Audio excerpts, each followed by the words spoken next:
Добрый день, дорогие друзья! С вами Владислав Артемьев, вы на канале Team Spirit Chess, и сегодня я хочу предложить вашему вниманию обзор довольно полный на Grand Swiss 2025 года. Начнем, пожалуй, с первого тура. В первом туре я встречался с шахматистом из Ирана, Данишвар Бардия, чемпион Азии этого года. Разыграли мы итальянскую партию, третий ход слон c4. И здесь перед черными выбор. Сыграть как в партии конь f6, но этот ход допускает возможность конь g5, после чего позиция может получиться довольно сложная. Черные, как правило, отвечают d5 и после ед играют конь a5. И здесь большая теория, у черных в целом хорошая позиция, но и у белых есть определенные попытки. А в партии же мой соперник предпочел ход d3, ход более позиционный, более надежный за белых. И здесь сценарий игры может быть разным. Здесь я сыграл слон c5, мой соперник отреагировал логично, рокировка d6, c3. Позиция типовая, довольно напряженная. Если черные делают рокировку, допустим, в этот момент белые могут пойти слон g5. В какой-то момент черные играют a6, слон h4, и вот перед ними выбор играть g5 или как-то терпеть эту связку. Более острая позиция может получиться. То есть вот белые пойдут слон g3. У белых, конечно, слон на g3 немножко пока вне игры. Потенциально король черных слабый. Белые дальше могут пойти конь bd2, ладья e1, перевести коня через f1 на e3. И такая вот сложная позиция получается. Поэтому я решил пока пойти h6, препятствовать ходу слон g5. Мой соперник ответил ладья e1. а7, a6 тоже типовой ход. Готовим отступление для слона c5. Ну, возникла такая прочная позиция за обе стороны. Позиция примерно равная, но много тонкостей здесь. h3 типовой ход, поле g4 белые, как правило, берут под контроль. Ладья e8. Таким образом, черные готовят выход слона на e6, после чего можно будет побить ладьей на e6. Соперник пошел слон b3. И после слон e6 ответил слон c2. Белые таким образом сохраняют побольше фигур и потенциально хотят играть на королевском фланге. В идеале создать какую-то атаку, то есть пойти конь g3, где-то конь h4, поставить коня на f5, ферзь на f3 пойдет. В общем, начинается такая сложная игра, динамическая. Я ответил ходом d5, ход принципиальный. Теперь в случае хода конь g3 черные могут как минимум побить de. И в случае de перейти в эндшпиль. Ну, естественно, в этом эндшпиле у черных все в порядке. В позиции черных нет ни одной слабости. Впрочем, у белых тоже нет слабости, но слон на a7 очень активный, и скорее тут у черных может капельку лучше. Мой соперник Данишвар более сложный ход выбирает, ед. Здесь перед черными выбор. Честно сказать, плохо помнил, какой ход здесь сильнейший. Я решил побить слоном. И после конь g3 снова перед черными выбор. По идее, вот я в партии сыграл слон c5, это ход надежный, но может быть не сильнейший. То есть моя идея перевести слона на f8 и защищать королевский фланг. А что можно предложить взамен? Мне кажется, что вот ферзь d7 достойный ход. С идеей поставить ладью на d8 следующим ходом и посмотреть, что предпримут белые. С другой стороны, позиция очень сложная, все фигуры на доске. И я немножко боялся за свой королевский фланг, поэтому решил пойти слон c5. Мой партнер отреагировал предельно логично. b4, слон f8, a4. Белые таким образом захватывают пространство.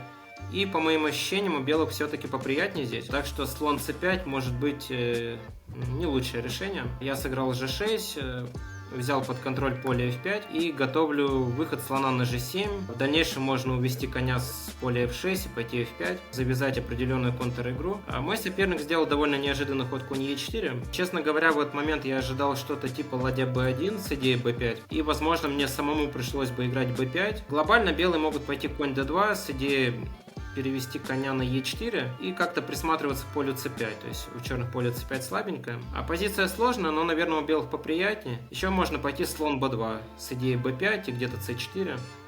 И тоже после b5 такая вязкая позиция получается. У белых, наверное, чуть лучше, но нужно играть хорошо. В партии же соперник пошел конь e4. И здесь я решил пойти на упрощение. Пошел слон e4. И после размена ферзей сделал важный ход a5. Если сделать какой-то другой ход, скажем, ладья на d8, то белые могут побить на d8 и после ладья d8 пойти a5, и это уже совсем другая история. Здесь у черных не будет важного поля c5, и у белых просто хороший перевес. А в партии же после a5 мы вынуждаем белых пойти b5, тем самым переводим коня на c5. Здесь позиция, честно говоря, в пределах равенства. Если белые играют идеально, у них чуть лучше, но не более того. Конь d2 ход логичный, белые переводят коня на c4. Я решил пойти конь b6. Теперь в случае размена коней у черных достаточно контр-игра. Белые могут напасть на пешку b6, но черные могут пойти, скажем, ладья e на c8. Потенциально они хотят пойти слон c5, и этот размен, конечно, будет на руку черным. А после слон b6, ладья c3 у белых некоторые проблемы с координацией фигур. Висит слон на c2, у черных активная ладья, и позиция примерно равная, я думаю. Поэтому соперник решил уклониться от размена. Я пока сделал плотный ход король g7, защищаю пешку a6. Соперник подводит короля к центру. Я тоже, в свою очередь, играю в позиционном стиле, конь в d7. Где-то хочу пойти конь c5, или в случае слон e3, слон c5. Соперник, кстати, пошел слон e3, но я решил пойти конь c5, потому что в случае слон c5, белые в целом могут пойти слон d2, и при случае этот слон на c5 может попасть по темпу. То есть белые могут пойти конь d3, а после конь c5 соперник пошел f3. Я сделал такой немножко неожиданный ход, ладья на c8. При случае хочу пойти c6, и пока просто жду, что предпримут белые. Соперник мог пойти король e2, но и здесь как раз c6 заслуживает рассмотрения. В партии же Данишвар Бардия предпочел ход конь d3. Я разменялся, поставил ладью на открытую линию, король e2. Слон e7, такой ход надежный, то есть выжидательный. При случае у черных идея пойти h5 и поставить пешку на h4, тем самым фиксируя королевский фланг. g3 ход абсолютно понятный, белые хотят пойти либо h4, либо f4, начать игру на королевском фланге, h5, h4 белые ходят, ход правильный, и следует перевод коня на c5. Такая партия довольно логичная, слон d5, c6, размен, слон c4. Я решил разменяться, король d1, ладья b8. Соперник повел короля на ферзевый фланг. И после хода ладья b7, слон f2, Данишвар Бардия предложил ничью, которую я принял. Позиция действительно равная. В целом черные могут просто выжидать, ладья b8, ладья b7. И белым ладью с a1 увести сложно. Скажем, на ладья d1 конь a4 последует. f4 провести сложно, висит пешка на e4. g4 пойти можно, но тогда g, слон c5, и получается равный эндшпиль с разноцветными слонами. Вот такая партия в первом туре была довольно плотная, скажем так, гроссмейстерская ничья. Далее мы посмотрим партию второго тура. Я играл с Василием Михайловичем Иванчуком. У нас получилась защита Немцовичем. Дебют принципиальный, с большой историей. У белых здесь много попыток. Можно играть ферзь c2, можно играть e3. Везде получается свой рисунок игры. В партии я решил пойти конь f3. Так я практически не играл, хотел удивить своего опытного соперника. Василий Михайлович ответил ходом b6. И по сути получился такой гибрид защиты Немцовича и новоиндийской защиты. То есть черные вывели слона на b4 и готовят выход слона на b7. Я ответил плотным ходом слон d2. Василий Михайлович пока сделал хитрый ход 2-0, с тем, чтобы пока повременить с выходом слона, потому что слон черных может пойти как на b7, так и на a6. То есть черные сохраняют больше возможностей таким образом. Я сыграл e3, c5. Пока логично играем. У белых на данный момент два слона, но, к сожалению, следует ход конь e4, и сохранить преимущество двух слонов вряд ли получится. Ладья c1, d6. Пока все предельно логично. Вот здесь я хотел бы остановиться, то есть если черные пойдут слон b7, то белые при желании могут пойти слон e1, хотя выглядит это не очень красиво, наверное, потому что фигуры белых пока расположены пассивно, но в будущем два слона могут сказать свое веское слово. Поэтому Василий Иванчук берет моего слона, ладья c3. А теперь, если пойти слон b7, то есть ход dc, и в случае dc такая связка очень неприятная. И если черные защищают коня слоном, то следует такой ход конь e5. После конь e5, ладья d8, у белых лишний ферзь. Хотя у черных хорошая компенсация, но все-таки у белых здесь перевес. Вот. Если побить конем, то белые могут пойти, скажем, b4. И после коня e4, допустим, ладья d3, и потихоньку давить на пешку d6. Или сначала пойти конь d2, взять под контроль поле e4. А вот, поэтому мой соперник играет более аккуратно конь f6. Теперь dc ничего не дает, черные просто берут dc и нет связки.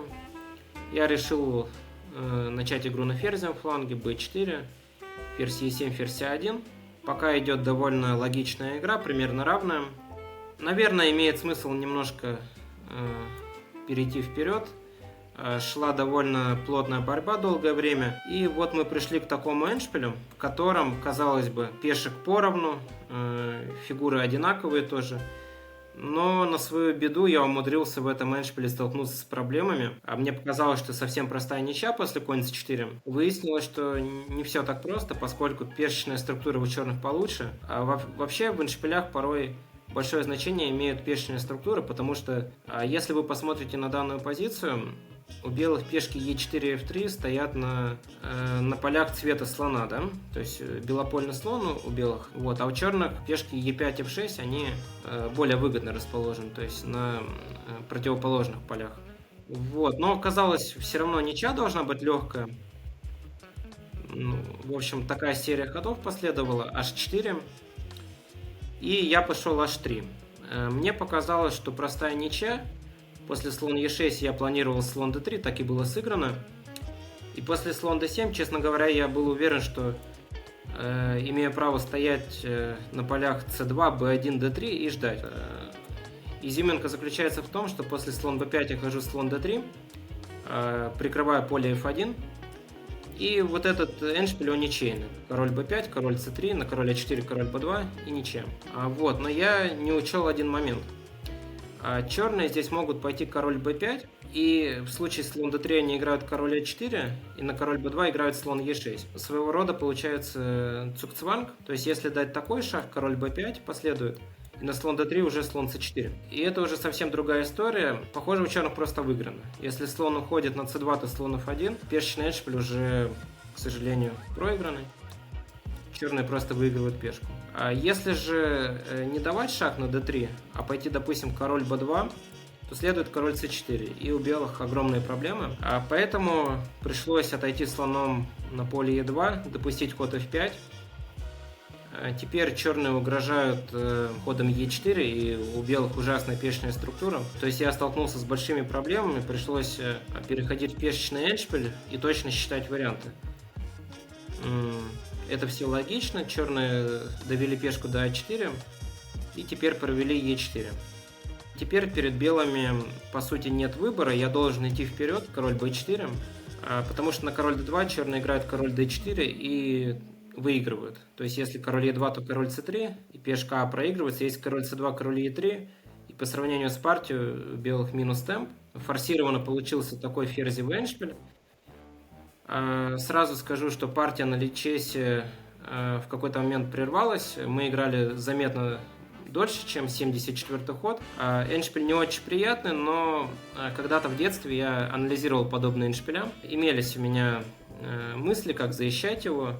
Поэтому в итоге я спас эту партию, но партия оставила довольно неприятное впечатление, потому что казалось, что получится такая сухая ничья, а в итоге пришлось долго-долго защищаться. В общем, первые два тура сложились непросто, и в первом туре немножко я защищался, во втором вообще почти 7 часов играли с Иванчуком. Давайте посмотрим, что произошло в третьем туре, в котором я встречался с молодым талантливым французским шахматистом Маурицем. Эта партия, конечно, оставила неприятный осадок. Забегая вперед, скажу, что эту партию я проиграл, причем проиграл с треском. Давайте посмотрим саму партию. Снова защита Немцовича, как и во втором туре против Иванчука, только теперь я играю за черных. И соперник делает ход g3. Ход известный, но в то же время довольно редкий. И, к большому сожалению, я теорию помнил смутно. И уже здесь я начал подолгу задумываться над ходами. c5 ход возможный, конь f3. И здесь я решил сделать рокировку пока что. Белые играют слон g2, заканчивают развитие. Да, ничего толком я не вспомнил. Побил cd, конь d4, d5. Это точно не лучшая реакция за черных. Я в этом уверен, хотя честно скажу, что пока что я плотно не анализировал партию. Все-таки после турнира прошло мало времени. Белые бьют cd. Может быть, лучше бить конем здесь. Но опять же, это теория. Я думаю, что конь d5 главный ход здесь. Я побил ед, и получилась позиция с изолированной пешкой у черных. Такая позиция обычно получается из защиты Тарышем. А белые делают рокировку. Конь c6 логично. Слон f4 один из возможных ходов. Ход активный. И что важно, белые готовят выход ладья на c1. Здесь я пошел ладья e8, честно говоря, не знаю, хороший ход это или нет, потому что я допустил ход конь c на b5, и теперь белые угрожают вилкой, конь c7. Скажем, если пойти слон a5 сразу, то белые действительно играют конь d6, и как-то неприятно становится. Хотя можно и ладья c1, наверное, но конь d6 более конкретный ход. Вот. В партии я решил как-то определить позицию конь d4. Ферзь d4, слон a5. Здесь меня соперник удивил своим решением. Он пошел ладья на c1, оставил пешку e2 под боем. Я долго думал и принял решение побить пешку. По крайней мере, страдать хотя бы за пешку. Потому что у белых видно, что активная позиция. Но пешка есть пешка. Здесь у белых несколько возможностей. Можно было пойти слон c7. Но в этом случае черные могут побить на c7 и пойти ладья b8. И после ферзь а7 визуально кажется, что у белых тоже лучше. Может быть, так и есть. И, честно говоря, я как раз ждал хода слон c7. Мой соперник Мауриций пошел конь c7. Забирать я должен, по всей видимости, ладья c7. И, как ни странно, в этот момент на 15-м ходу случился важнейший момент всего поединка, по сути, решающий момент. Я долго считал ход g5, который я сделал в партии. Да, и этот ход был бы неплохим, возможно, сильнейшим, если бы не ход белых слон e3, который выигрывает партию. Если честно, этот ход я просто зевнул, ход назад порой зевается, даже на гроссмейстерском уровне. У меня был расчет на ход слон e5, после чего я планировал отвечать конь g4. Теперь две фигуры черных нападают на слона e5. Есть такой красивый ход слон h8, но черные отвечают f6. Прикрывая поле g7. Теперь в случае слон d5 имеют право забрать король h8. И в случае ладья h7, король h7, слон e4, это я все считал во время партии, есть ход слон f5. И таким образом черные сохраняют своего ферзя на доске.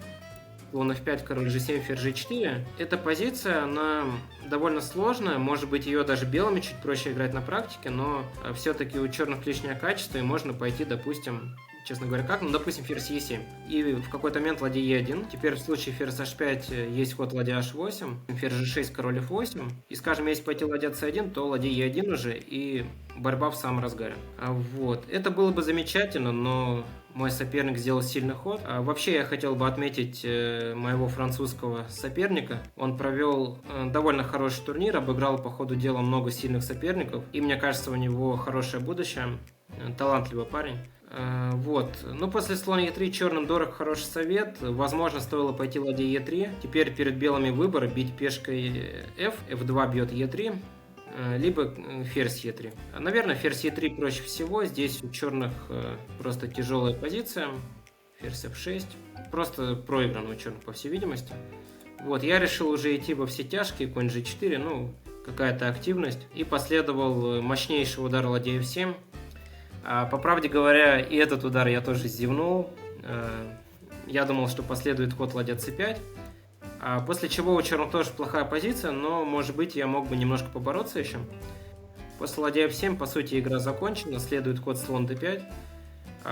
Последний важный нюанс заключается в том, что в случае слон e6 белые забирают и играют ферзь g4. И на тактике выигрывают еще ладью e2. Король уходит, ферзь e2. В партии же я отступил на e8. И после ферзь d8 можно опустить занавес. Позиция черных проиграна. Никаких шансов. И буквально через 7-8 ходов я признал поражение. Поэтому на четвертый тур я выходил с желанием хотя бы навязать борьбу, получить какие-то шансы. Играл я белым цветом с шахматистом из Армении Арамом Акобяном. Была разыграна вот такая защита у нас, четвертый ход dc. Если память не изменяет, это венский вариант. Можно играть скромно, e3, но в этом случае сложно добиться какого-либо перевеса. Можно дать шаг ферзь a4. Теперь может получиться такая позиция, довольно интересная, b5. И у белых выбор: отступать на b3 ферзем, либо на d3. Скажем, ферзь b3, черные могут пойти а7, а6. И, честно говоря, вот, чтобы белыми здесь как-то цепляться за преимущество, нужно играть сильно, и довольно сложно играть рукой здесь, что называется. Потому что у черных простой план, c5, будут заканчивать развитие ферзевого фланга. Если пойти e4, то c5, dc, слон c5, и иногда в таких позициях даже хуже белые получают, потому что в дальнейшем черные сделают рокировку и будут давить на слабую пешку e4. Еще и поле d4 такое слабенькое. В партии я сделал e4, это ход главный. Соперник ответил слон b4. Пока все идет по теории, слон c4 это такой гамбитный вариант за белых. Белые предлагают жертву пешки, черные ее принимают, белые делают рокировку. А теперь в случае конь бьет c3, bc, слон c3, у черных уже две лишние пешки, но у белых даже есть такая забавная возможность слона 3. И в случае слона 1, ферзь 1 у черных получается лишнее качество и две пешки. Король рокировку сделать не может, а у белых есть идея d5, и ферзь c1 нападает на пешку g7, где-то ладья e1. В общем, по-человечески опасная позиция у черных, но можно пойти ладья b1, тоже вот со слоном c3 у черных проблемы. В общем, конь c3, bc, слон c3 в пользу белых. Мой соперник Арам играет конь f6. К сожалению, снова я не помнил теорию и уже долго думал я здесь. Принял решение дать шах. Это, возможно, главный ход. Нужно проверить, но мне кажется, что главный ход, да. Конь c6 единственный ход, черные защищают слона. И здесь после долгих размышлений я сделал очевидно редкий ход слон b5. Чаще всего играют конь e5 здесь или слон g5. Вот. А после слон b5, теперь если черные делают рокировку, то слон бьет c6, черные должны бить слон c3, bc, bc.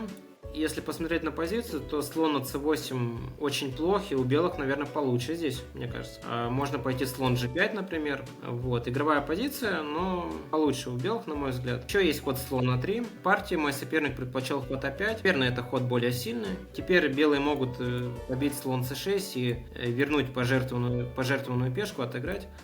Но после слон d7, ферзь c4 у черных, мне кажется, есть время даже на ход a6, препятствуя возможности белых слон g5. И такое ощущение, что у белых не лучше, примерно равная позиция. Я решил пойти слон g5, рокировка, побить слон c6, bc и теперь пойти конь e4. Скажем так, у белых могут быть определенные надежды здесь, но мой соперник действовал довольно хладнокровно и точно. Пошел слон a6, висит ладья f1. Ладью нужно уводить, и слон d3. Очень своевременный ход. Я бью конь f6, жеб слон a6. И теперь, конечно, были у меня определенные амбиции насчет возможной атаки. Но всегда у черных слон может встать на g6. Поэтому, конечно, атака белых это иллюзия, наверное. Ладья e8. Ферзь c6 я забрал, висит пешка на c7, на слон d6. Теперь я прогоняю слона. Ферзь c3 логичный ход, слон g6, конь d2. Белые хотят перевести коня на c4, и в принципе эта позиция может быть получше у белых, если черные дадут им 1-2 темпа. Скажем, пойти конь c4, сделать форточку h3, например. И за счет того, что слон на a6 стоит, у белых получше. Король все-таки у черных испытывает некоторые неудобства. Вот, но соперник своевременно играет e5. По всей видимости, d я играть должен. И здесь, мне кажется, за черных самым простым решением было побить слон e5, ферзь a3, защищая пешку b2 и ферзь d6. Теперь белые должны переходить в эндшпиль, и после cd конь c4 тоже единственный ход. Черные могут ответить d5. Конь e5 белые должны бить, иначе слон b2, fe, и такой эндшпиль получался примерно равный. Вот, в партии соперник пошел слон b4, и я сделал такой симпатичный ход ферзь h3. Теперь изюминка заключается в том, что на слон d2, ладья d1, и фигура не проигрывается, у белых получше. А после ладья e5 я сделал ход ферзь f3. Может быть, я имел право пойти конь f1. Теперь на ход ладья h5 имеется в плене ферзь e3. Но я хотел, честно говоря, коня иметь на c4 в дальнейшем. Может быть, я немножко заблуждался, и конь f1 оставляла белым шансы на перевес. Все-таки пешечная структура у белых лучше. Вот. Но ферзь f3 тоже ход достойный. И в партии последовало повторение ходов. У меня было заметно меньше времени. Если говорить объективно, то белые могли продолжить игру ходом ферзь c6. Вот. Но как-то я немножко испугался, что можно пойти ладья d5, что черные могут пойти ладья d5, и в случае конь c4 пойти слон e4. динамика начинается, ладья d1 при случае у черных ресурс. Вот. Хотя вот здесь как раз конь f1 есть ход. В общем, мог я продолжить игру здесь, но такая партия довольно короткая, но мне кажется, было много интересного в ней, особенно для профессионалов на ранней стадии. А теперь мы перейдем к пятому туру, и моим соперником стал испанский шахматист Сантос Латас Джейм. Мы разыграли итальянскую партию. Вообще, в последние годы на высоком уровне наметилась такая тенденция, что многие шахматисты за оба цвета играют итальянскую партию, испанскую партию. Вот как вы могли видеть защиту Немцовича, то есть дебюты, которые играют почти все. Вот. И, конечно, итальянская партия сейчас это писк моды, популярнейший дебют, скажем, на уровне 2500 и выше. Практически все играют. Так, теперь я разыграл немножко другую систему. В первом туре я играл в этот момент слон c5. В этой партии я решил сделать более плотный ход слон e7. Соперник применил расстановку с конем на c3 и пошел а4. Белые хотят пойти а5. Я этому препятствую. Теперь белые делают ход ладья e1. И обе стороны играют довольно крепко, проводят свой план игры. Теперь белые, после того, как взяли под контроль поле g4, то есть черные не могут пойти слон g4, играют d4, но все это довольно известно. Позиция встречалась на практике, в том числе у меня лично. Было несколько партий в быстрые шахматы, в блиц. ед. Если пойти слон f8, то белые могут закрыть позицию d5, и это уже совершенно другой рисунок игры. Я сыграл более простенько. ед, конь d4, слон f8. А соперник делает предельно логичный ход слон f4. Я забираю коня и играю c6. В этот момент я еще думал начать с хода слон e6 с примерно теми же идеями, но здесь у белых добавляется ресурс конь d5. Хотя нельзя сказать, что это дает им какое-то осязаемое преимущество, но, по крайней мере, это дополнительная возможность. Я ее решил отсечь, пошел c6, ладья на d1, слон e6. Вот 15-й ход белых, честно говоря, очень сложно комментировать, вот именно с человеческой точки зрения. Соперник пошел король f1. Если посмотреть те варианты, которые предлагает компьютер, то король f1 это как раз одна из первых линий будет, возможно, даже первая. В чем идея белых? Идея белых проявляется вот в варианте слон e6, ладья e6, e5. Здесь черные могут пойти либо ферзь e8, либо ферзь e7, и провисает ладья на e1, то есть белые ничего не добиваются здесь, а после король f1 этот вариант уже будет выигрывать в силе, то есть слон e6, ладья e6, e5, и уже будет грозить взятие коня e. Поэтому черные должны что-то делать. Я побил слон c4, ферзь c4, ладья e6. А теперь на ход e5 черные могут играть по-разному, например, d5. Также есть ход, наверное, конь e8, хотя конь e8 как-то пассивно, но, наверное, d5 лучше. Вот. Соперник делает еще один удивительный ход, который, понятное дело, компьютер рекомендует. То есть белые просто сделали серию странных ходов, король f1, f3. Сейчас такое время, что порой максимально странные ходы являются по компьютеру сильнейшими. И мне кажется, что это была подготовка моего соперника, хотя к этому моменту он потратил 20 минут. В партии я сделал ход ладья c8, хочу пойти d5 или где-то, может, b5. Ну и в целом ход довольно полезный. Может быть, ладья c7, ладья d7 будет перевод. Соперник ушел ферзь d3, и я решил пойти d5. Хотя была еще возможность пойти конь h5 и на слон h2 как-то выскочить ферзем, ферзь h4. Такая игра показалась мне немножко авантюрной, хотя, наверное, это было возможно. Белые, в свою очередь, могут пойти ферзь d4, и в случае d5 пойти ферзь f2. И у черных, наверное, нормальная позиция, но может быть белыми играть чуть легче. В партии я решил пойти d5, и довольно форсированно у нас получился такой эндшпиль. Вообще у белых могло бы быть немножко получше за счет того, что у черных слабость на a5 потенциально, но все-таки у черных только одна слабость, и где-то грозит ход ладья c4. Пока, к сожалению, белые на этот ход могут уйти слоном, и на ладья a4, ладья e8, и от хода слон d6 нет защиты. Поэтому я пока подвожу короля на поле f7, король f7, b3, поле c4 под контроль взяли белые, а ладья c6 это такая позиционная идея, черные хотят пойти b6 и затем сыграть слон c5 и иметь возможность побить пешкой c5, в смысле пешкой b6. То есть другую пешечную структуру я хочу получить. b6, ладья d2, слон b4. Здесь соперник мог пойти c3, но тогда слон c5. Отмечу, что слон c3 плохо из-за ладья c2, и черные остаются без качества. Ладья e2 соперник пошел, h5 ход грамотный, хочу пойти h4. Здесь соперник, честно говоря, как-то странно играл, но позиция за пределы равенства не вышла, и согласились на ничью мы. Такая плотная закономерная партия.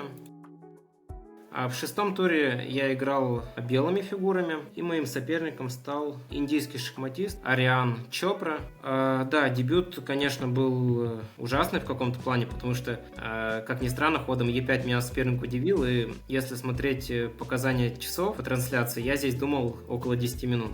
Да, это довольно странно, но такое бывает. Вот такая позиция у нас получилась. По сути, это вариант дракона с переменой цвета. Здесь я начал с хода конь c3. Теперь, если черный играет слон e6, то конь g5, и черные сталкиваются с проблемами. Поэтому соперник сделал более плотный ход слон e7. Я бью конь d5, чтобы вынудить черных взять ферзем именно на d5, а не слоном. Слон g2, рокировка. Теперь черные уводят ферзя. Ход, конечно, объяснимый. Ферзь d6. Слон d2. Можно было пойти слон e3, но черные могут ответить конь d4, и в случае конь d4 ед придется тратить темп на наступление слона.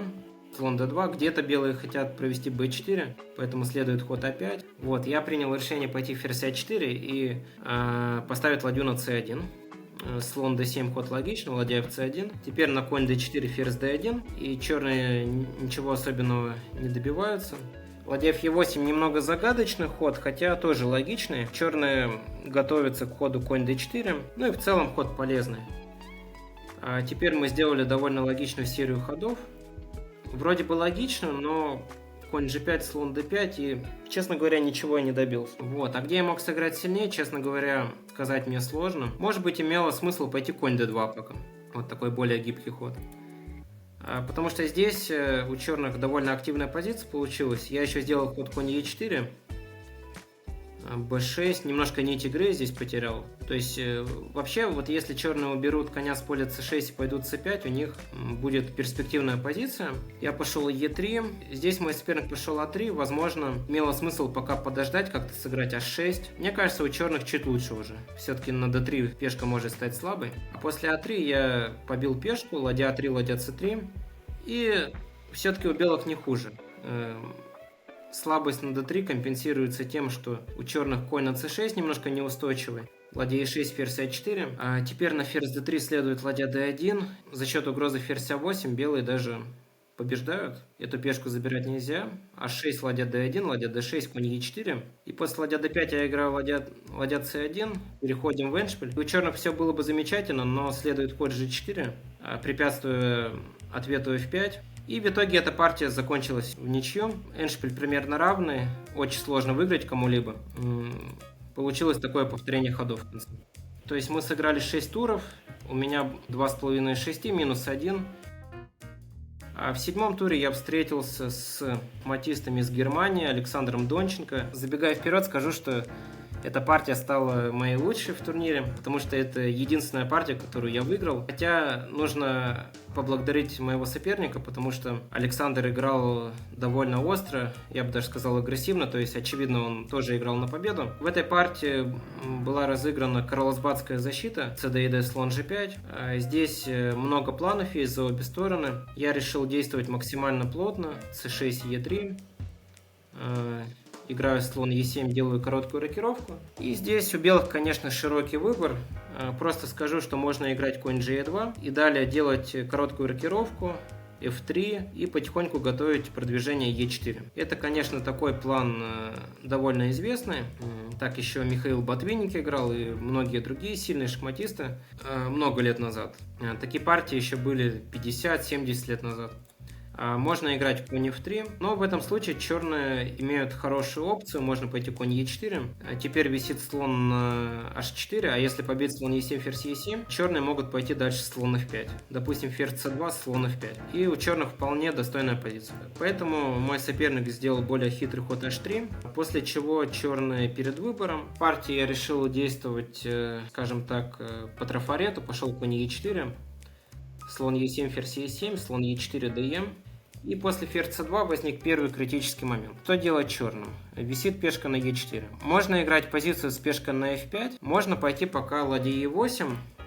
И далее конь d7, конь f6. Стратегически, наверное, у белых может здесь быть получше. Если представить, что белые сделают короткую рокировку, допустим, конь g2, конь d7, рокировка конь f6, а белые могут пойти пока что, допустим, ладья в d1, с идеей d5. И все-таки пешка на e4, она может быть как силой, так и слабостью. В данном случае, наверное, у белых чуточку получше. Хотя ничего такого критического для черных не происходит. Но потенциально, если белые пойдут d5, разменяются полностью на d5, белые могут поставить ладью на d4 и давить на пешку e4.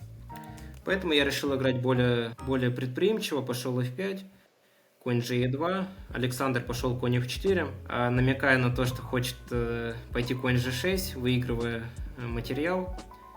Я этому препятствую, король h7.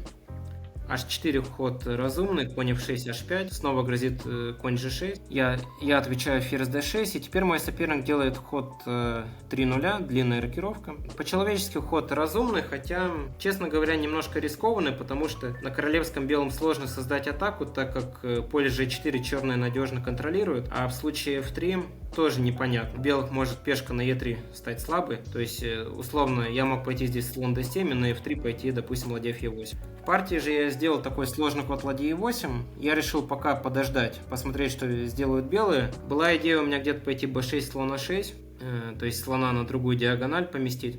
Вот, соперник сделал ход король b1, этот ход критиковать сложно, слон d7. И здесь соперник сделал ход конь g6, ход для меня неожиданный. Я после долгого раздумья побил конь h5, выиграл пешку, мне кажется, это логично. Соперник пошел конь e5, я ответил конь f6, коня нужно убирать. И здесь, честно говоря, соперник сделал какой-то харакири, с моей точки зрения. Пошел g4. Я в первую очередь ждал хода f3 и, честно говоря, собирался бить ef. И после g жертвовать качество. Ладья e5, de, ферзь e5. Возникает очень сложная позиция. У черных за качество слона две пешки, у белых может получиться какая-то атака, если они пойдут ладья d на g1, ферзь g2. Вот. В общем, сложная позиция с обоюдными шансами. В партии после g4 я побил конь g4. Теперь важный вариант мог получиться. То есть белые могли побить на g4, конь e4, но теперь после ферзь g6 ловушка, конь g5, белые выигрывают. Такой симпатичный трюк. Но черные могут побить ладья e4 и перейти в такой эндшпиль. У белых лишнее качество, но только черные могут играть на победу здесь, потому что, во-первых, за качество есть пешка.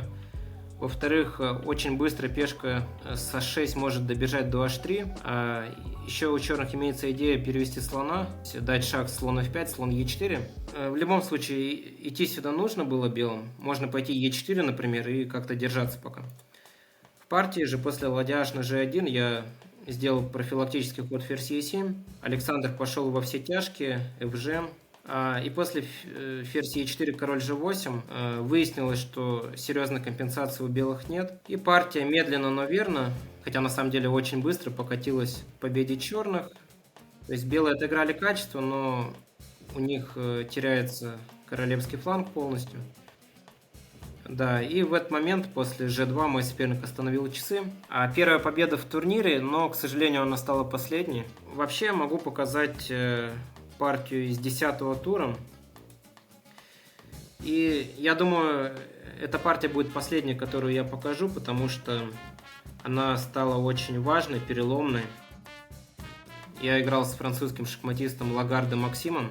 В этот момент, после 9 туров, у меня было 4,5 очка, то есть 50%. И, конечно, эту партию я хотел выиграть, то есть у меня было настроение довольно такое позитивное и амбициозное в то же время. Готовился я к этой партии, решил сыграть активно, пошел e4. Сопернику большое спасибо, он тоже принципиально действовал в дебюте. Мы разыграли сицилианскую защиту. На доске система Раузера, довольно известная тоже. В наши дни ее активно применяют. Хотя все-таки немного популярнее система Найдерфа, ход А7, А6. Ну и конь c6, конечно, с большой историей ход. Теперь, конечно, ферзь d2 более популярный ход, но ферзь d3 тоже в последнее время стали играть. Слон d7, и белые играют конкретно конь d на b5. А теперь, если черные играют ферзь b8, то после длинной рокировки сложно защитить пешку d6.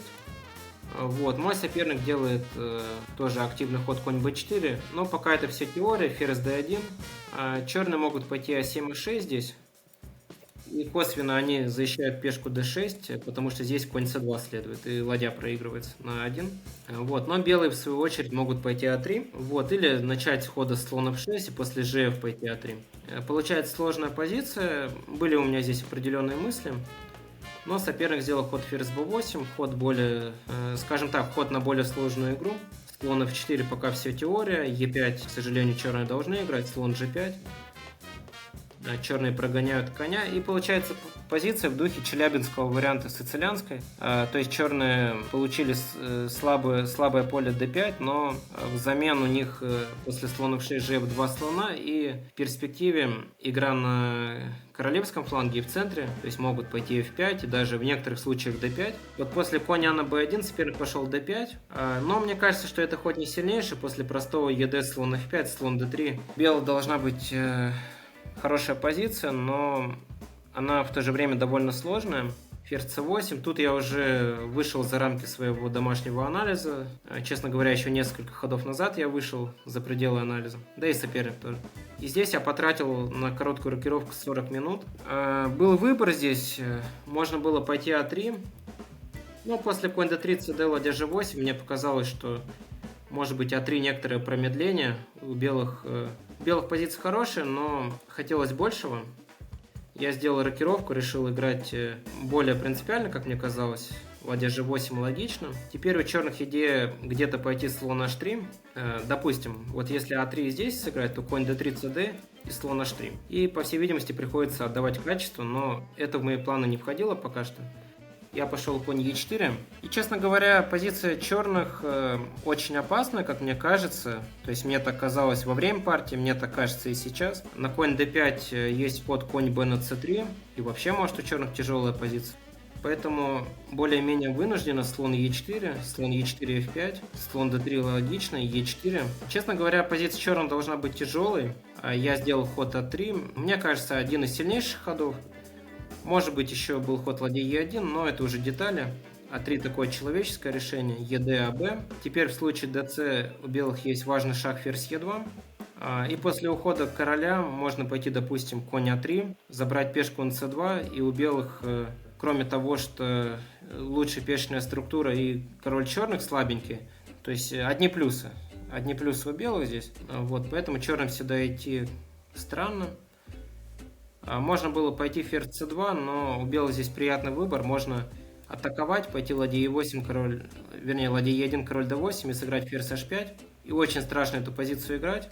Также есть ресурс... Ну да, наверное, ладья e1 сильнейший ход. Вот. Еще были у меня какие-то мысли. Вот, я вспомнил.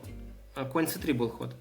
Конь c3 и грозит конь b5. В общем, здесь у черных довольно опасная позиция, и мой соперник решил сделать ход ферзь c4. На этот ход, мне кажется, я нашел хорошую реакцию, дал шах, король d8 и пошел c3, такой позиционный ход. Белые хотят постепенно выиграть пешку d3 и приступить к реализации. Ферзь d5, g3, теперь грозит ладья e3, поэтому f4 ход объяснимый, но после конь d2, по правде говоря, позиция черных должна быть просто проигранной.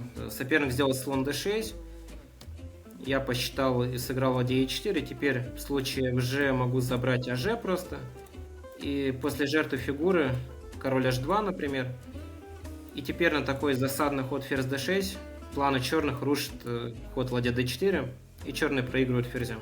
А на ферзь g5, мне кажется, можно пойти конь f3, и после ладья g2, король h1 белые первыми шахуют, ферзь черных уходит, но здесь ферзь d3 и на король c7, ладья e7, и матуют белые.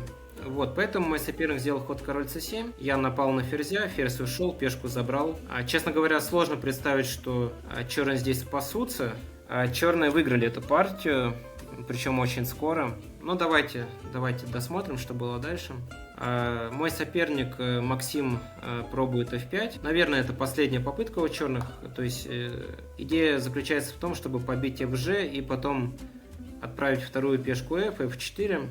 и атаковать. Ну, здесь был такой ход ферзь h5, например, и после f4 можно забрать эту пешку на h7, но король b6, и какие-то шансы, мне кажется, у черных есть здесь на защиту, вот.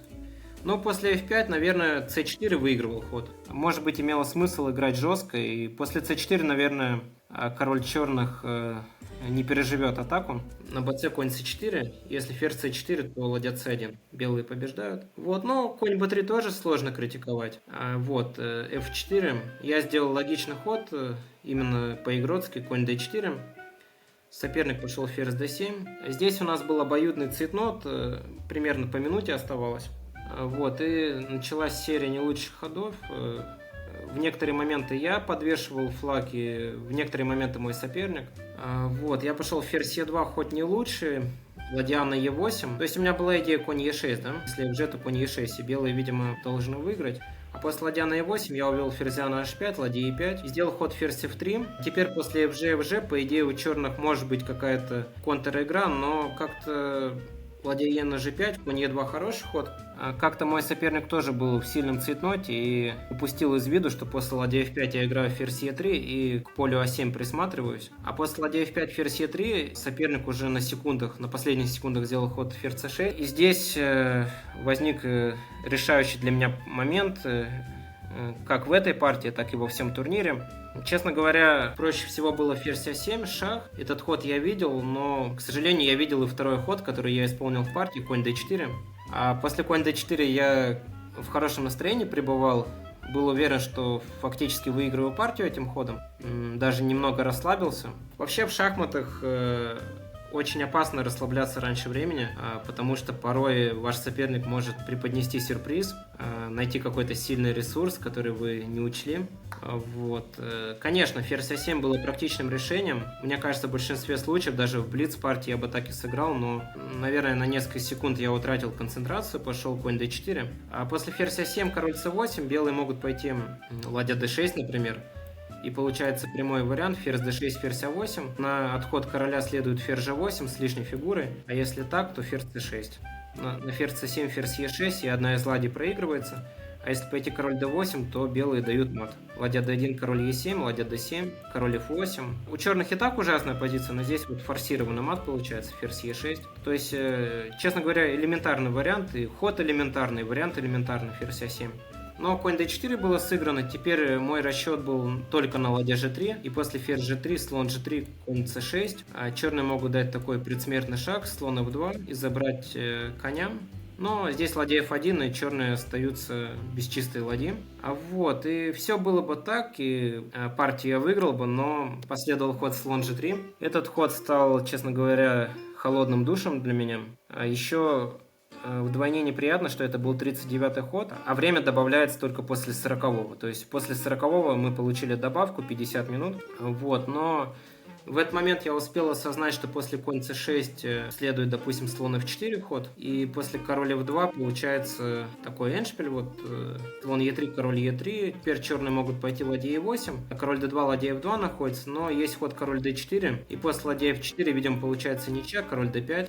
Вот такой вариант у меня промелькнул в голове, но, во-первых, все-таки было немножко страшно королем в центр идти, там максимум ничья для белых, вот, а, конечно, я хотел эту партию выиграть, особенно учитывая течение игры, вот, и сделал я такой ход, ферзь e7, шах, и для себя я решил, что, сделаю шах, а после контроля уже внимательно посмотрю и, буду думать, что дальше делать, играть на победу или как-то вечно шах давать, вот, но, к большому сожалению, и на удивление для меня, после король b6 можно просто сдаваться. Честно говоря, фантастическая позиция, то есть у черных висит ферзь, у черных висит ладья, но белые не в силах спасти своего короля, то есть король настолько слабый, что вот, например, на конь c6 черные просто уводят слона, либо, не знаю, на e5, либо на d6, не суть важно, допустим, слон d6, и на отход короля ладья h5 и просто мат. Я сделал такой ход ферзь a7, это последняя попытка, и теперь конь e7, вилка, но белые спасали бы эту партию, если бы не ход слон f2. Теперь изюминка заключается в том, что на король h5 следует ладья h5, после ладья h3 у черных находится шикарный ресурс, слон g1, и после ладья g1 черные выигрывают качество. и абсолютно выигранный эндшпиль.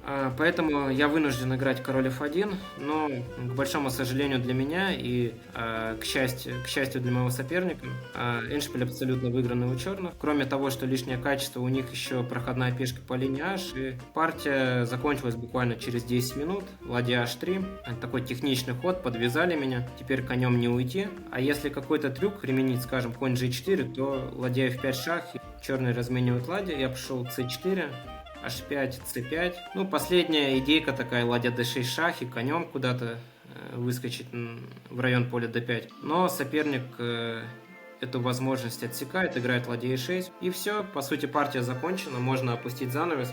Кстати говоря, по ходу этой партии мой соперник предлагал ничью один раз, но меня расстроило не то, что я упустил ничью, а то, что я не выиграл эту партию. Вот, но в любом случае это был хороший опыт, очень интересный турнир. Конечно, для меня он сложился очень неудачно, но ничего, мы сделаем правильные выводы после этого турнира, и карьера шахматиста, она длинная, поэтому вот такой обзор для вас подготовил. Надеюсь, вам было интересно.